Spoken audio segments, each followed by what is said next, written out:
Korean rice mask నా favourite. Use చేసిన ప్రతిసారి మంచి రిజల్ట్ అయితే కనబడుతుంది. ఫస్ట్ అయితే కుక్ చేసిన రైస్లో నేను మిల్క్ యాడ్ చేసి మంచిగా పేస్ట్ చేసుకున్నా. ఇంకా అంతే, ఇంకా దాన్ని ఫేస్కి అప్లై చేయడమే. ఇంత ఫేర్గా నేను బయట ఉండను, అది లైట్ ఉండడం వల్ల, ఆ పైగా నా ఫోన్ కొంచెం మంచి క్వాలిటీ ఉండడం బట్టి నేను అంత ఫేర్గా కనబడుతున్నాను. నార్మల్ అయితే అంత ఫేర్ ఉండను. బట్ ఇది అప్లై చేసిన తర్వాత మంచి గ్లోయింగ్ అయితే ఉంటుంది. ట్యాన్ అయితే చాలా వరకు రిమూవ్ అవుతుంది. ఆ పైగా నాకు డార్క్ నెక్ ఉంది.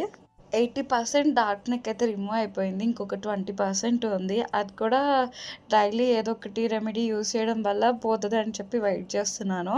ఇంకా ఈ మాస్క్కి వచ్చేసరికి ఒక 15-20 మినిట్స్ అట్లా ఉంచుకొని వాష్ చేసేయండి.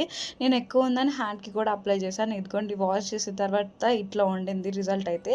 కొంచెం రైస్ డ్రై చేస్తుంది కాబట్టి నేను రోజ్ వాటర్ అయితే ఫేస్కి అప్లై చేశాను. ఇంకా అప్లై చేసి కొంచెం అట్లా ఫేస్ ట్యాప్ ట్యాప్ చేసి